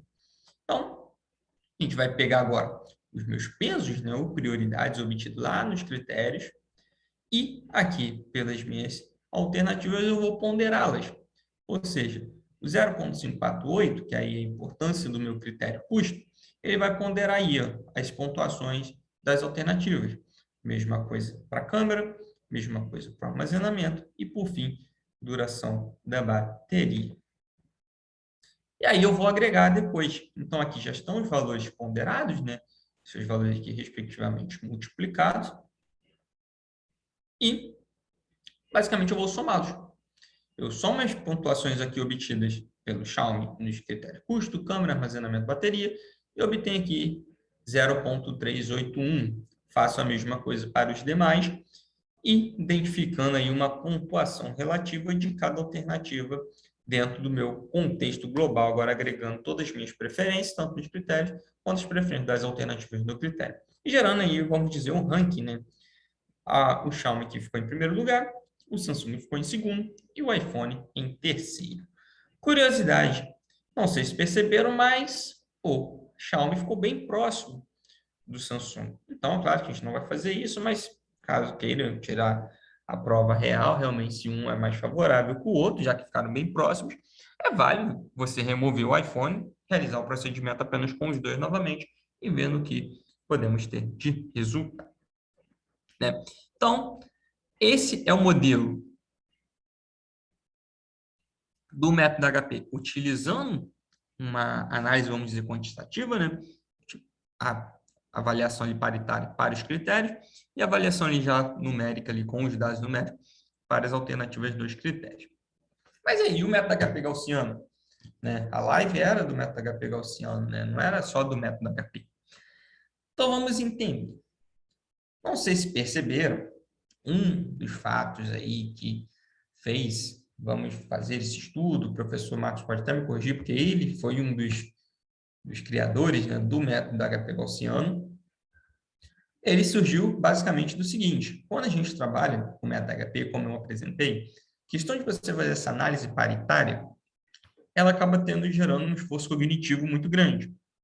Ah, Miguel, mas foi rápido. Sim, foi rápido, porque aqui eu já tenho pronto e são apenas 4 critérios. Mas vamos fazer aí. A Marinha teve um ano, não sei especificamente um ano, ela foi fazer um estudo, utilizar o método HP, mas ele tinha que avaliar 230 critérios. Como é que eu avalio 230? Então, vou lá, 230 é o primeiro critério em relação ao primeiro, segundo, até o 230. Segundo critério, em relação ao terceiro, quarto, quinto, até o 230. Imagina esforço cognitivo. Imagina a relação do teste de consistência, se ele foi válido ou não. E isso acaba trazendo um esforço cognitivo muito grande, né? Principalmente ainda mais se você gerar isso para análise em grupo, né? Podendo gerar vários tipos de trabalho. Então, vamos dizer assim, a motivação, né? Essa foi uma das motivações que fizeram aí ser trabalhado o método HP gaussiano. Como eu já disse, o método HPI foi feito pelo professor Marcos Santos junto com o professor Carlos Francisco Simões, né? Foi orientador dele também, é meu orientador hoje. Eles fizeram esse artigo aí, artigo saiu esse ano, se não me engano, e ele trabalhou, né? Fazendo a proposta dessa nova abordagem do método HP para avaliação e seleção aí de navios de guerra, né, da Marinha. Então, o método HP gaussiano apresenta uma nova abordagem ao método original, baseado em uma análise de sensibilidade proveniente do fator gaussiano. Com dada abordagem, é possibilitada a obtenção dos pesos dos critérios mediante das entradas quantitativas das alternativas em cada critério em análise. Além disso, um dos pontos de destaque do novo modelo relaciona-se à redução do esforço cognitivo do decisor, a partir do momento em que não é mais necessária a avaliação par a par entre os critérios para obtenção de seus respectivos pesos. Entretanto, vale ressaltar que a viabilidade do modelo só é satisfeita em cenários em que alternativas possuam entradas cardinais nos critérios de análise, ou seja, as alternativas possuam os dados numéricos, né? Caso eu tenha que avaliar design, sei lá, qualquer coisa que eu não tenha um valor cardinal ali já estabelecido, eu tenho que utilizar a escala, outros meios, né, outras formas de obter esses valores numéricos para, assim, alimentar o nosso modelo. Mas aí, o que é diferente, né? O que tem de novo nesse HP gaussiano? Então, primeira coisa, determinar matriz de decisão. Isso a gente já fazia. Então, vou determinar ali meu conjunto de critérios e vou determinar meu conjunto de alternativas. Beleza. Segunda etapa, cálculo da média das alternativas em cada critério. Beleza? Eu vou ter um valor numérico para cada alternativa dentro dos critérios. Eu vou tirar a média dessas alternativas. Cálculo do desvio padrão dos critérios com base na minha amostra das alternativas. Beleza? Depois, cálculo do fator gaussiano para cada critério. Brincadeira já começou a ficar mais divertido. Ponderação da matriz de decisão. Normalização dos resultados e obtenção do novo ranking. Então, é até uma coisa que é interessante falar, a prova, isso é dito no artigo, isso o professor Marcos me fala, o professor Simões, que é o seguinte: não necessariamente a gente pode utilizar só o HP, vai ali, faz a aplicação, a gente também pode utilizar ele com uma análise de sensibilidade ao método HP. Né? A gente pode utilizar o HP, fez análise, bonitinho, definir e tal, e eu posso utilizar também o HP gaussiano como fator de comparação. Ver se a análise condiz ali, relação às importâncias foram estabelecidas para os critérios, e etc. Né? É muito comum, não sei, quem está iniciando multicritério às vezes nunca ouviu falar, mas quem já está trabalhando com isso, é muito comum a gente ir para essa parte de análise e sensibilidade, né? Não necessariamente a gente vai receber o ranking ali, ou a seleção, essa aqui é a melhor alternativa, e beleza, acabou, fecha, dá ponto no artigo. Não, não. Ali a gente ainda está no meio do caminho, e aí vai análise, análise, análise. Então, voltando aí ao nosso estudo de caso, né, para ver como funciona a matemática, né, a parte algébrica aí do HP gaussiano. Então, aí vamos considerar aqui o mesmo conjunto de dados, né, ali utilizando Xiaomi, Samsung e iPhone, sendo avaliados aí sobre o custo, câmera, armazenamento e duração de bateria. Os valores aqui são os mesmos utilizados lá, obviamente. Então, a primeira coisa que a gente vai fazer, a gente vai normalizar. Isso aqui eu não vou apresentar, nós já apresentamos, é utilizar aquele mesmo modelo, né? Para o custo, eu faço o 1 sobre ele, depois os valores, né? Eu pego cada valor obtido e divido pela soma deste, e aqui também a soma dele, o valor aqui dividido pela soma de cada coluna. Então, normalizada a minha matriz, eu vou, a primeira coisa agora, tirar a média. Ou seja, eu somo aqui, então, aqui sempre vai dar 1, né? No caso aqui, a soma das três alternativas dentro do custo, e divido, né? Então, aqui eu tenho uma média de 0,333 para todos os critérios. Então, aí que agora a gente vai ficando mais interessante, porque a gente vai gerar um desvio padrão. Ou seja, para cada critério, eu vou fazer a aplicação da minha equação de desvio padrão, né? Meu valor obtido, menos a média elevado ao quadrado, né? Raiz de dividido por n menos 1. E vou gerar um desvio padrão para cada critério. Claro, isso sempre, o desvio padrão e depois o fator gaussiano, que vai repetir na prioridade, eles vão sempre estar ligados a quanto está disperso, né, os meus valores. Então, quanto mais disperso, maior o valor, quanto menos, mais próximo de 1, né? Então, seguindo aqui, eu vou para o fator gaussiano, cálculo dele. Então, eu tinha minha média, eu tenho meu desvio padrão, e o fator gaussiano é o meu desvio padrão dividido pela minha média. E aí eu vou obter o meu fator gaussiano, que pode representar a minha prioridade, ou seja, a importância de cada critério dentro da avaliação. E aí eu vou normalizar, né? Normalização aqui é modelo simples, basicamente. Eu pego aqui esse valor dividido pela soma da coluna e gera aqui o meu valor normalizado. Então, indicando aí mais ou menos aí 32,5% aí para custo, 19,8% aí para câmera, 21,9% para armazenamento e 25,7% para bateria. Então, todo aquele procedimento que a gente fez ali, gerando, fazendo análise paritária, teste de consistência, acaba sendo não mais necessário, onde eu posso apenas utilizar os dados quantitativos da minha avaliação.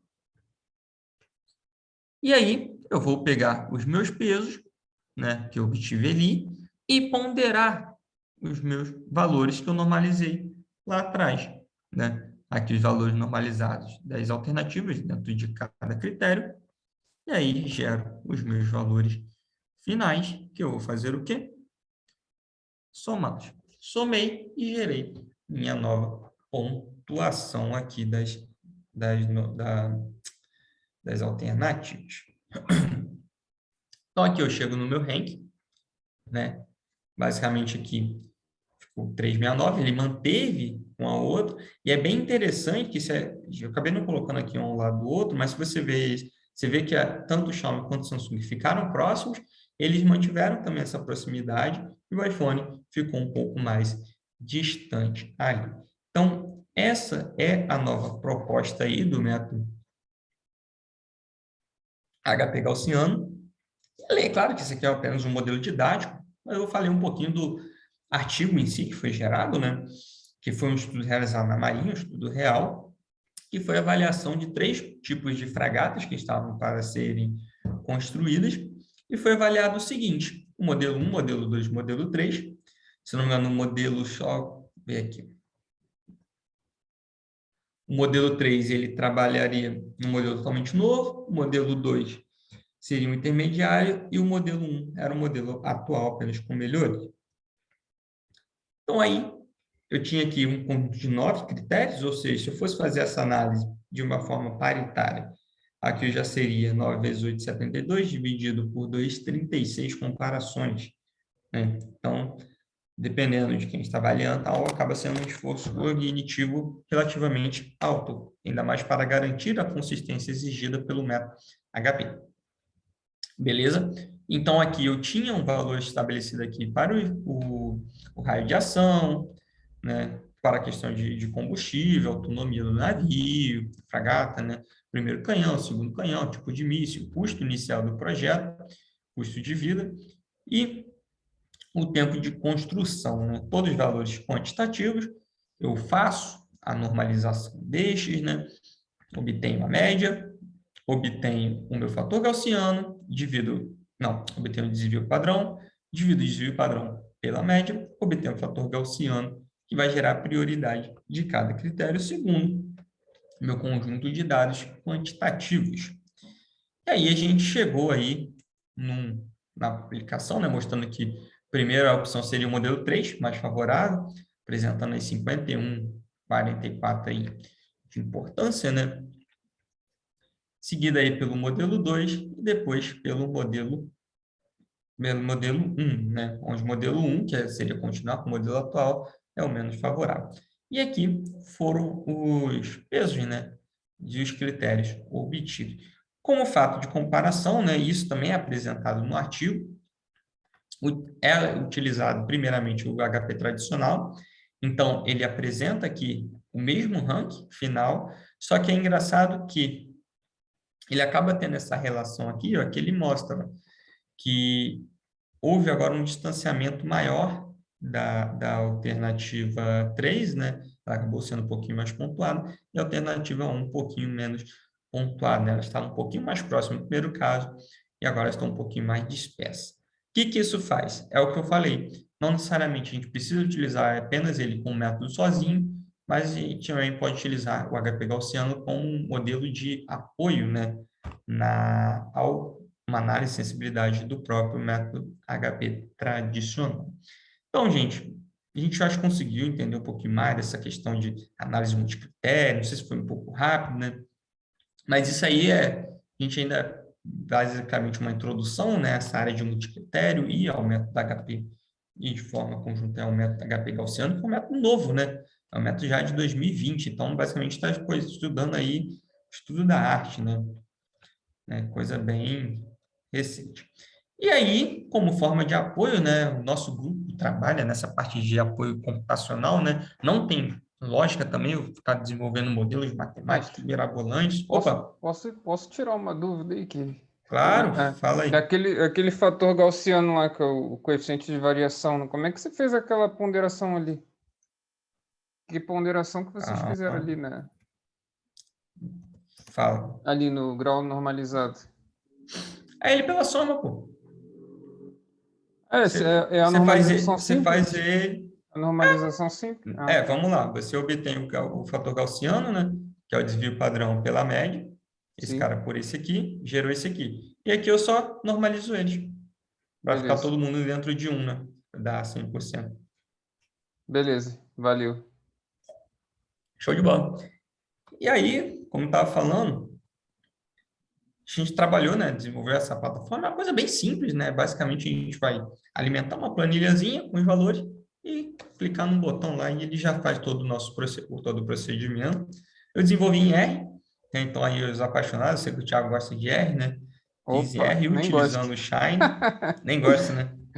De Shine, então, pô, nem gosto. Pô, nem precisa, né? Eu vou colocar o link aí para vocês darem uma olhada. Se tiverem erro, gente, comunica aí, tá? Avisa, ó, tá com erro e tal. A única coisa que eu peço é que no modelo que a gente desenvolveu, vou colocar aqui no chat aqui.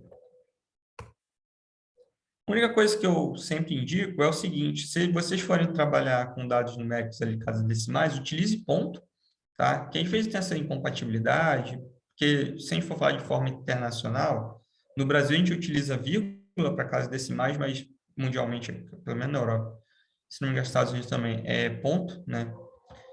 Então, a gente sempre pede para utilizar ponto e evitar também escrever vírgula, acento e tal, dentro das planilhas. Então, deixa eu só atualizar aqui a sessão. Not found, mestre. Achou aí? Não, tá dando erro.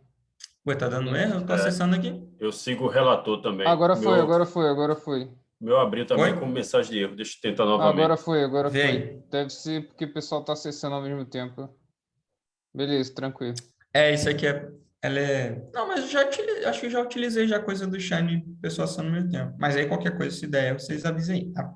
Às vezes Então, dá uma basicamente, instabilidadezinha porque o servidor é fraquinho, acontece. né? Do Shine Apps. É um servidor gratuito, né? Então vamos Gratuito é ser... pois é. Vamos ser...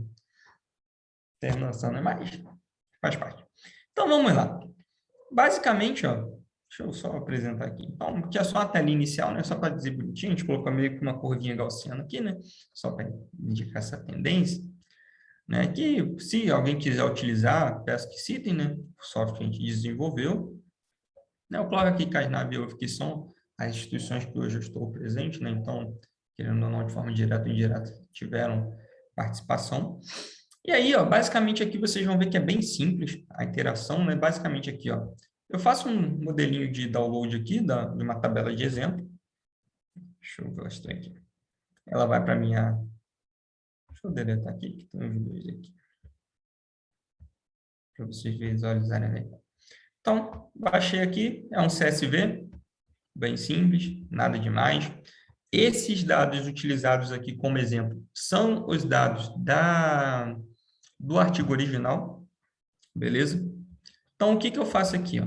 Eu tenho aqui os meus critérios, modelo 1, modelo 2, modelo 3. E se eu quiser colocar mais modelo? Só você adicionar a coluna aqui, se quiser adicionar mais critérios, só adicionar a linha aqui, e aqui eu vou definir se é maximização ou minimização. No caso, o nosso modelo aí utilizado para análise aí das fragatas foram todos modelos de maximização, né? Então, sem mistério algum, aqui todos os dados já quantitativos. Depois a gente faz um aí do celular, vamos ver se vai dar certo. Deixa eu só dar não sei se eu mexi. Então, aqui eu baixo, como exemplo. Eu venho aqui agora, browser aqui, e recebo ela. Alimentei, ela já apareceu aqui. Passo de baixo, clico aqui em Resolve. Já apresentou. Aqui, o meu valor para o modelo 3, né, como primeiro lugar, modelo 2 e o modelo 1 aí como o menos favorável. Aqui, eu tenho uma descrição, né, aqui no caso, das minhas médias, o meu desvio padrão, o fator gaussiano obtido e os pesos, respectivamente, né, depois de normalizados. Aqui também, eu tenho todos os valores ponderados, né, pelas prioridades. Então, modelo 1 ponderado, modelo 2 e modelo 3 dentro de cada critério. E, pô, quero levar para minha análise, levar para o meu trabalho. Como é que eu faço? Você clica aqui, ó, vai baixar um CSV com todos os resultados. Clica aqui, ó, Complete Results, ele vem com a data certinho.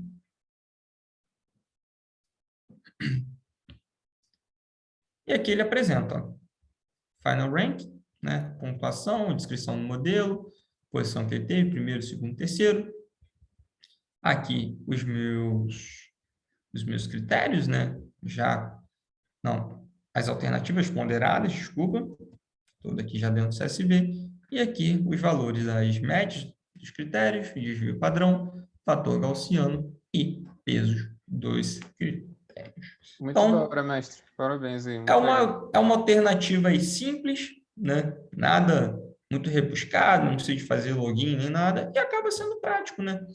Então, eu tenho até um colega que ele está utilizando, a gente está utilizando aí para fazer aplicações dentro de empresa, né? Analisando ali para fazer análise para compras, para decisões ali mais do dia a dia, né? E acaba sendo necessário, né?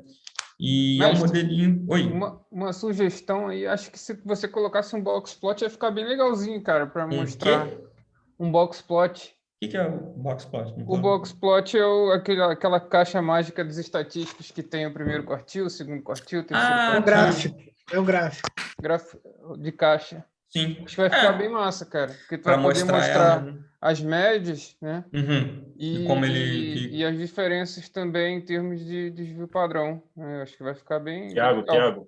Tiago, eu Pode já falar. ia dar essa ideia. sugestão, Tiago. Fica quieto aí, que isso aí vai ser a versão 2, eu e Miguel. Fica quieto aí. Legal. Fiquem à vontade, quem quiser aí, ó, a gente está aí, a gente desenvolve. Isso aí é mole, botar no R, Pô, vai ficar coloca bem aí. massa, cara. Uma Dá para fazer comparação bem mesmo. visual. Faz uma parte... Eu sempre Pode ser faço. até um gráfico de médias também, vai ser Uhum. vai ficar bem interessante. Vai ficar bem maneiro. Vou dar uma analisar, deixa eu pegar só uns dias aí de folga aí que a gente bota isso para rodar. Realmente, pelo menos os modelos que eu faço, esse aqui não que a gente acabou fazendo de uma forma mais breve, mas eu sempre gosto de botar uma análise visual dos resultados. Eu acho, pelo menos eu gosto, né? E auxilia pra caramba, né? Às vezes só a parte numérica não... Porque assim, uma coisa é a gente ter três alternativas, né? Outra coisa é quando a gente expande, né? E Aí você uma tem uma... terceira sugestão Uhum. seria colocar aí tipo o que você fez lá do Prometer, aquela relação visual Bom, como se fosse um intervalo de confiança, né? Aí você criaria os intervalos de confiança e colocaria isso de uma forma visual para você olhar. do ranking das alternativas? Seria no caso dos intervalos mesmo, né? Plotar os Do ranking intervalos para ver final. se está dentro ou não. Você criaria, na verdade, um outro método, tá? Porque não seria mais o HP gaussiano, tá? Seria um HP gaussiano Prometer. Aí essas misturas assim, tem que ter cuidado, né? Daí tem que analisar direitinho e tal. Assim, tem coisas que na nossa cabeça funciona, né? Sim. Numericamente funciona, né? Mas é aquilo, às vezes tem que analisar o número com a lógica ali do modelo, do algoritmo, ver se Sim, com realmente certeza. está tratando. Mas é uma ideia, Só uma cara. ideia mesmo. Não, mas é uma ideia válida, né? Toda Mas ideia acho que o é box válida plot para ser acho de que estudo. vai rolar legal, vai ficar bem Não, dá maneiro, só bem fazer visual. faz uma abinha Não, aqui, ó. tranquilinho, Graphical Analysis e manda brado, um monte de chart aí. Então, Beleza. basicamente é isso, pessoal. Se vocês quiserem, fiquem à vontade para mexer. Se tiverem erro, me avisem, tá? Software está sempre aí em constante atualização, né? A gente nunca finaliza um software. E ainda mais eu que trabalho nessa área, sei que software a gente para ele, bota para rodar e depois vai melhorando para o resto da vida, né? Um Kaizen, melhoria contínua. Então, basicamente, espero que tenham gostado aí, né? Não sei se eu fui muito rápido, não sei se fui muito devagar, mas a ideia é mais essa discussão mesmo, né? Apresentar um pouquinho dessa questão de multicritério, falar um pouquinho do HP e dar o snack learning, né? Que o professor sempre fala aí, nessa curiosidade, de modo que vocês meio busquem, né, posteriormente aí, tanto pela CPO, né? Façam os cursos aí que o professor faz, as aulas que ele monta, né? Esses cursos aí que tem dos 5 dias, né? Que trabalha, 5 a 10 dias, né? E aí, sempre estejam buscando, né? E, novamente, multicritério é uma das áreas de PO, né? É a área que eu acabo mais trabalhando, eu trabalho tanto com multicritério quanto a parte de otimização, né? Mas também já estou ali devagarzinho caminhando para outras áreas, né? Porque é bom a gente ter esse portfólio aí para cada dia mais estar buscando aí novas formas de analisar um problema e sempre buscando aí soluções mais assertivas, né, dentro Muito legal, do mestre. nosso Parabéns conjunto aí. aí. Mais uma vez, muito maneiro. Muito obrigado aí. Inclusive, mestre Marcos, a gente pode levar aí para um próximo curso da Casa da Pesquisa Operacional esse método, né? A gente ainda não falou. Vai ser Não, bem maneiro. nós já Não, esse falamos sobre o daí é HP, novinho. né? HP a Mas gente já falou. na época esse método ainda não tinha sido publicado, né? Sim. Agora ele foi Acho que a publicado gente falou do Top Sys 2N também. Mestre Miguel foi lá falar, né? HP É, Top Sys. e o HP Topsys 2N nós já tínhamos Isso. falado, aquela plataforma que nós desenvolvemos lá na parceria, né, do IME com o Sim. Casnave, o True Decision Methods, né, o Miguel fez parte também. Então, o HP Topsys 2N nós já falamos. Mas esse HP gaussiano nós não falamos porque ele ainda não havia sido publicado. Esse agora foi publicado no International Journal of the Analytic Hierarchy Process. A pergunta que o Lucas fez agora é muito interessante, o Lucas Frederico, né? O que acontece, Lucas? Ele perguntou o seguinte, onde entra o tomador de decisão no método HP gaussiano? Ele não entra, né? Ou melhor, ele entra, mas não entra como no HP tradicional, né? Vamos lá, vamos por partes. Ele entra em que momento que o tomador de decisão entra? Primeiro de tudo, ele vai entrar no momento em que ele escolhe utilizar o método HP, né? Quando um tomador de decisão ou um analista junto com ele escolhe utilizar multicritério ao invés de utilizar teoria dos grafos ou utilizar programação linear, a subjetividade do decisor já está entrando aí, na própria escolha do modelo. Então, essa é a primeira coisa, né? Por que você escolheu usar simulação ao invés de programação linear? Isso é uma subjetividade sua, né? Porque não existe método certo, método errado. Cada um tem uma percepção de qual modelo pode ser utilizado para resolver cada problema. Então, quando ele escolhe usar o HP gaussiano, já está havendo um juízo do tomador de decisão, né? Então, a gente já começa aí. E aí, em que momento que entra novamente o juízo do tomador de decisão? Quando ele elenca as alternativas e os critérios do HP gaussiano, né? O HP gaussiano, assim como o HP tradicional, você precisa de uma matriz de decisão. Vou comprar um carro. Ok.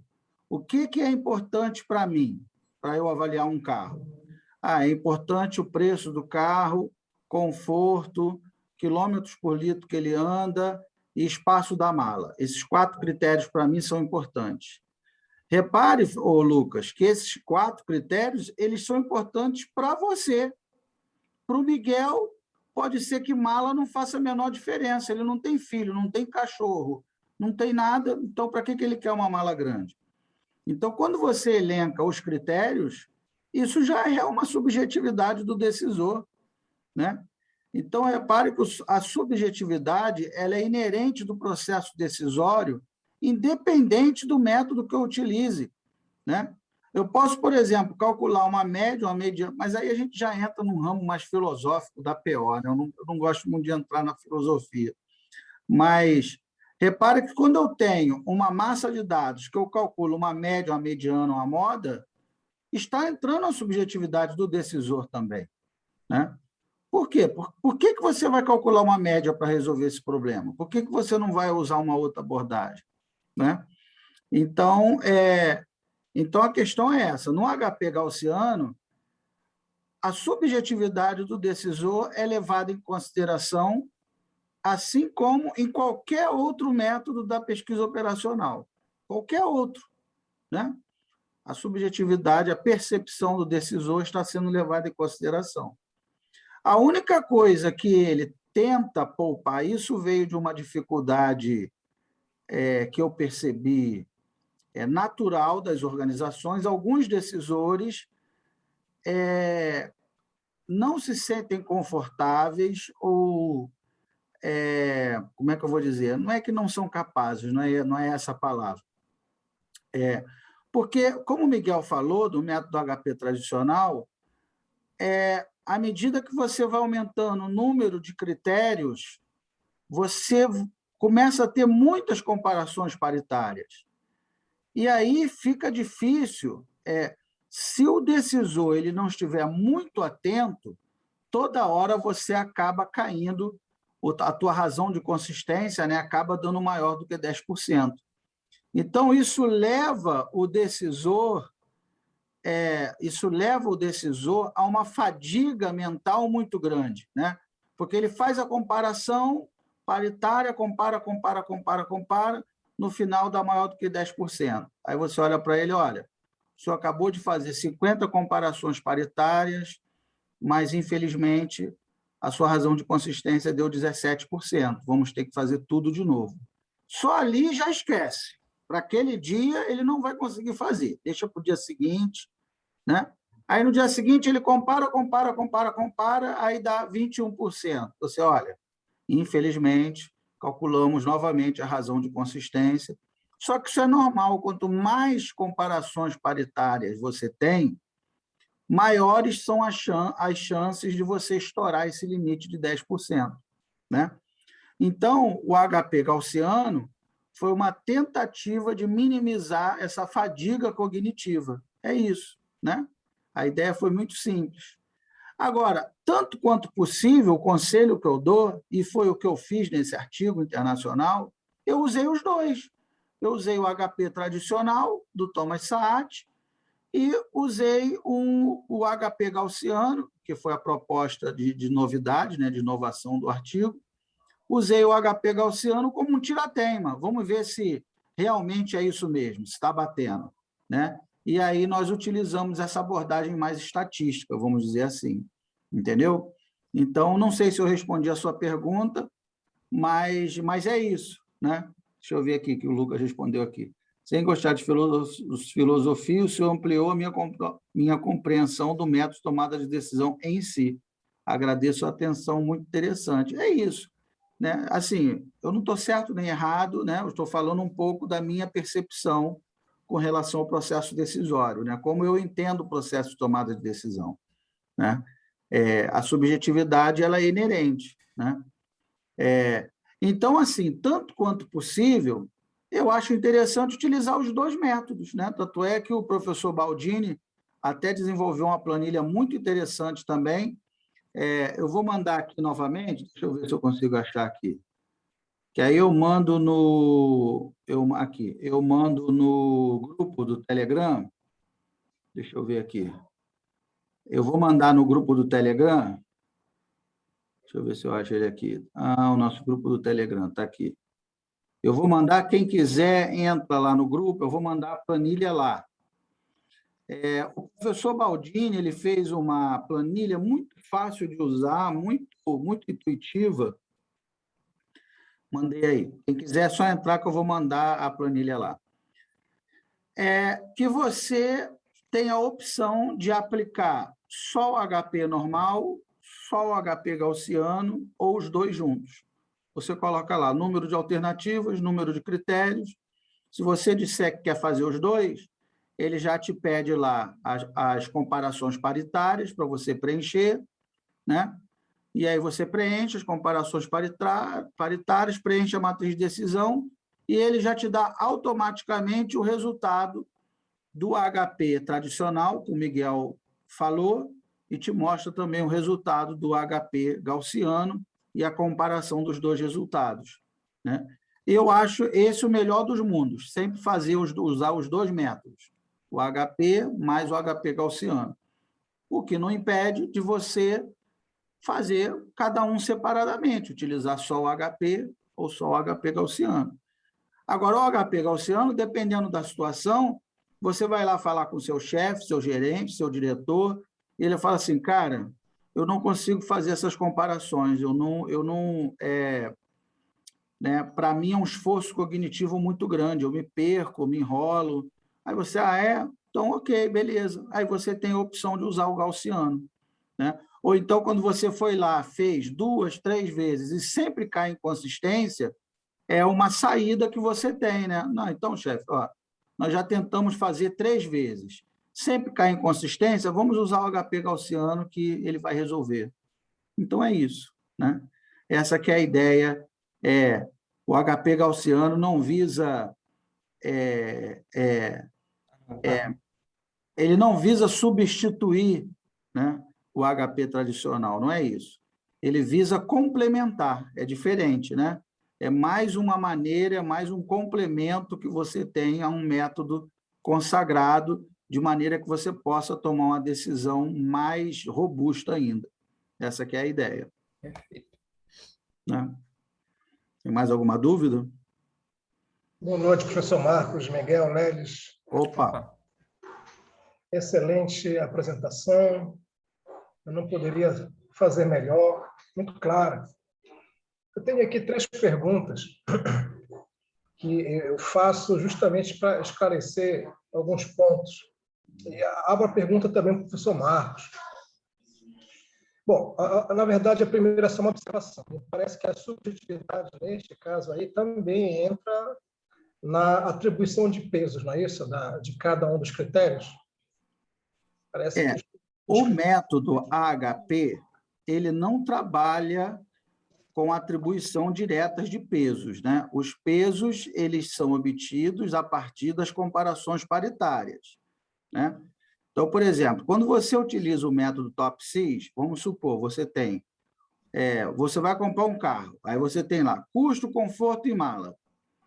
Quando você vai aplicar o método TOPSIS, que é um outro método, você tem que necessariamente fazer uma atribuição direta. Olha, para mim o custo tem 50% de peso, conforto 30% e mala 20%. Acabou. Você tem que ser capaz de atribuir esses pesos para utilizar o método TOPSIS. Senão, não dá para utilizar.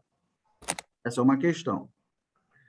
O método HP, ele te tira dessa enrascada, porque você não precisa fazer atribuição direta dos pesos para cada critério. Você tem que, sim, ser capaz de usar a escala fundamental de Saat para fazer uma comparação paritária entre os critérios. É diferente, né? Você não atribui peso para o critério. Você só diz o seguinte, Alessandro, o que é mais importante para você, custo ou a mala? Aí você diz, para mim, custo é muito mais importante que mala. Você nem precisa me dar um número, porque eu entro lá naquela escala semântica do Saat e vejo qual é o número, né? Então, assim, não, para mim, olha, para mim, custo é muito mais importante que mala. Muito mais importante, aí eu entro lá naquela escala do Saat e vejo que muito mais importante é igual a 5. Né? Aí eu falo assim, Alessandro, agora me diz o seguinte, o quanto que o custo para você é mais importante que o conforto? Aí você fala, veja que você não está atribuindo peso, são coisas diferentes. Você está fazendo uma comparação par a par, né? Você fala assim, para mim, custo e conforto têm a mesma importância. Não adianta eu comprar um carro que não seja confortável. Eu quero dar um conforto para a minha família, né? Aí, quer dizer, se você fala para mim que custo e conforto para você são igualmente importantes, eu entro lá na escala de Saat e vejo, então, que a comparação paritária é igual a 1. Né? E assim nós vamos comparando par a par, né? Vou pegando de 2 em 2 critérios e vou comparando, justamente para que você não tenha que fazer a atribuição direta dos pesos. Entendeu? Então, é importante ter essa construção, né, muito bem definida do método, né, na nossa cabeça.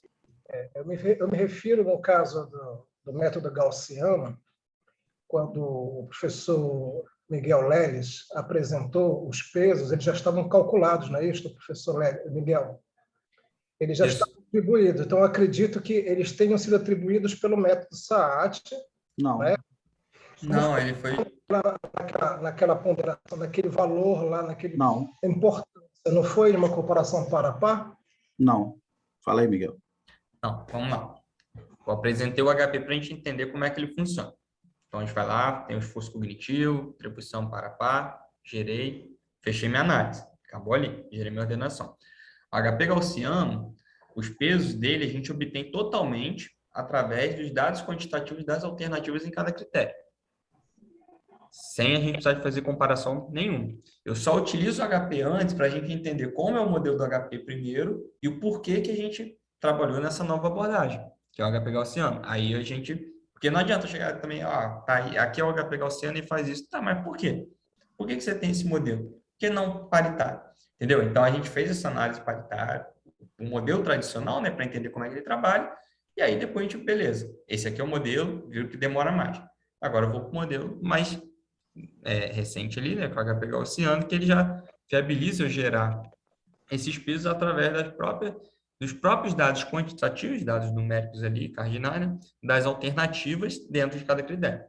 E aí eu viabilizo identificar ali uma prioridade e Em importância. nenhum momento ele pega a opinião do decisor com relação aos critérios. Ele só trabalha com a massa de dados da matriz de decisão. Exato. Quer ver? Ó? Só para você entender, ó, nesse caso aqui que a gente fez o da aplicação da Marinha, basicamente eu tenho isso aqui de input. Isso aqui é o quê? Aqui eu tenho meus critérios e aqui eu tenho os dados das alternativas em cada critério.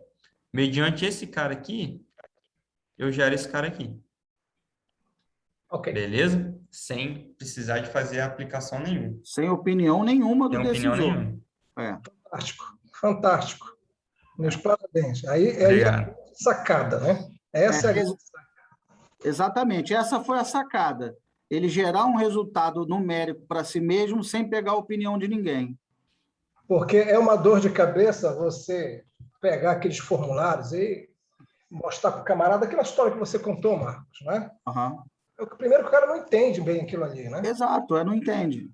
O outro colega entende de maneira diferente dele. Então, causa dor de cabeça. Fantástico. Meus parabéns. Né? Então, assim, se o cara ele conhece o método HP, sabe aplicar, a gente usa o tradicional, né? Se ele já aplicou, não deu certo, nós temos a opção do HP Gaussiano, né? E, Marcos, essa maior discricionariedade, você mostrou lá no final que as distâncias entre as alternativas, entre os scores das alternativas, foram mais claros. Então, poderia ter ocorrido algum empate, alguma coisa assim no método tradicional? Poderia ter ocorrido. Parece que isso é normal ou foi só neste exemplo? Não, é normal, pode acontecer, elas podem se aproximar mais ou se afastar mais.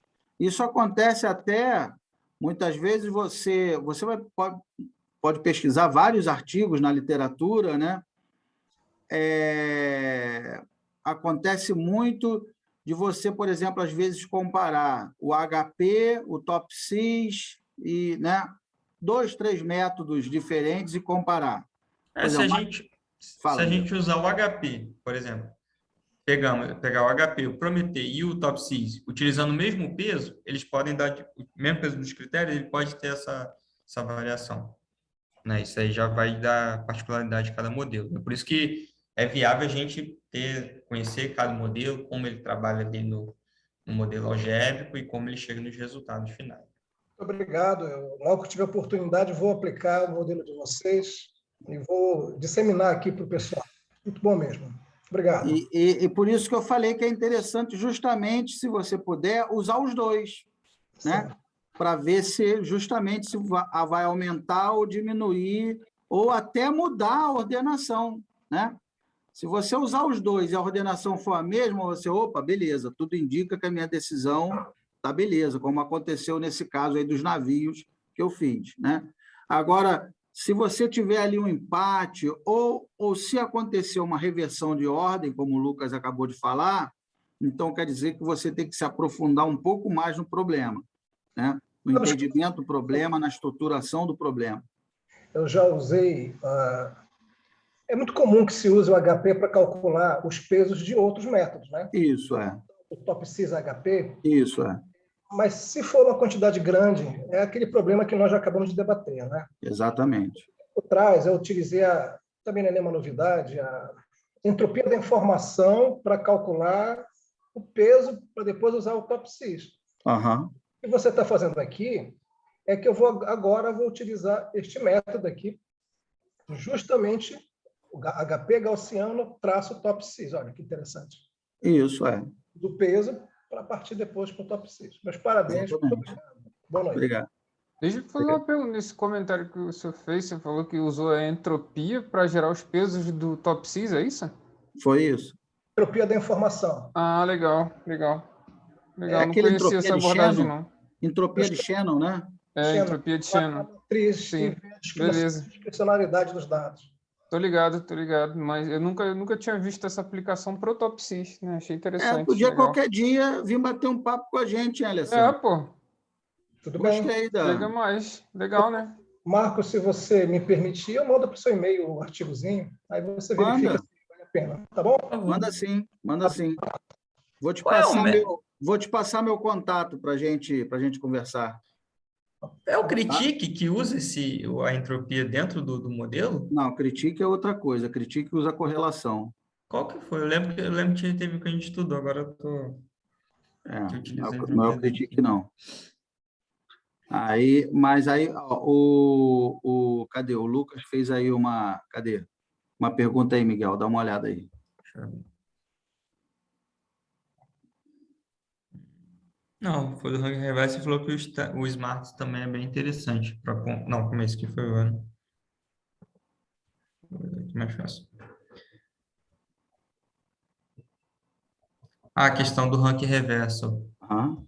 A questão de mudar o ranqueamento, se esse é observado dentro do HP gaussiano. É aquela questão, né? Por exemplo, se eu utilizar o HP comum e utilizar o HP gaussiano, realmente pode ocorrer, né, de você ter uma alteração. O ranking reverso, a gente também vê que quando você utiliza o mesmo método e faz teste, a gente vê muito também quando você faz a análise de destilação, né? Que é onde você tem muito essa questão do ranking reverso. Na verdade, quando a gente pega a literatura internacional, aqui a gente fala de destilação, né? Mas na literatura internacional é análise, ranking reverse analysis, né? Que é quando você remove uma alternativa ou um critério, ou acrescenta, e você tem essa alteração da ordem, né? É muito comum fazer, geralmente os artigos que a gente faz, a gente sempre coloca. A gente faz esse teste, é como, por exemplo, se eu quero identificar mais favorável, eu vejo ali, sei lá, eu tenho 10 alternativas, 8, eu vejo quais foram as últimas colocadas, né? Ver que ela não teve nenhuma importância, mesmo numa forma intercritério, eu removo ela, tá? Eu fico ali com um conjunto menor e faço novamente a análise, né, dentro do software para ver.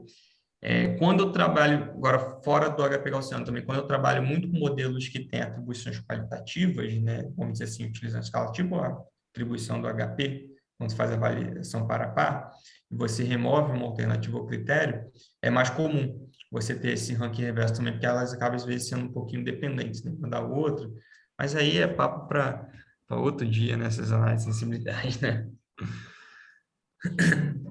Mais alguma dúvida aí? Tranquilo? Bem, pessoal, então é isso que nós tínhamos para mostrar, né? Hoje, então, vocês tiveram contato aí com mais uma área, né? Ontem nós falamos sobre programação linear, hoje nós falamos sobre o apoio multicritério à decisão, e aí, na verdade, foram dois métodos mostrados, né? O HP e o HP gaussiano, né? E mais uma ferramenta super simples de usar, né? Que vocês podem utilizar aí na pesquisa de vocês ou no trabalho, seja lá o que for, né? E amanhã quem vai falar é o Tiago, né, Tiago? Amanhã eu acho que é o Tiago. Opa, O Tiago vai falar sobre teoria vamos dos falar grafos, sobre né? grafos aí. Vai Isso, ser usando bem o massa. R. Opa, show de bola. Vai com direito à simulação de Monte Carlo e tudo mais. Aí, então Aí ficou pesado. Para amanhã vai ser um detecção de papo pesado. comunidades. Boa. Amanhã Show de vai ser um bola. papo pesado também, tá?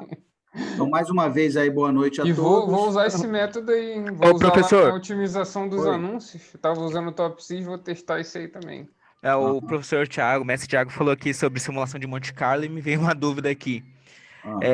Uma vez que a gente utiliza aí o coeficiente de variação, né, ou a gente divide aí o desvio padrão pela média, faz sentido a gente colocar um critério de simulação de Monte Carlo em cima dos critérios para a gente verificar até que intervalo, né, a gente tem a interferência desse comportamento gaussiano no resultado do que o HP gaussiano traz para a gente?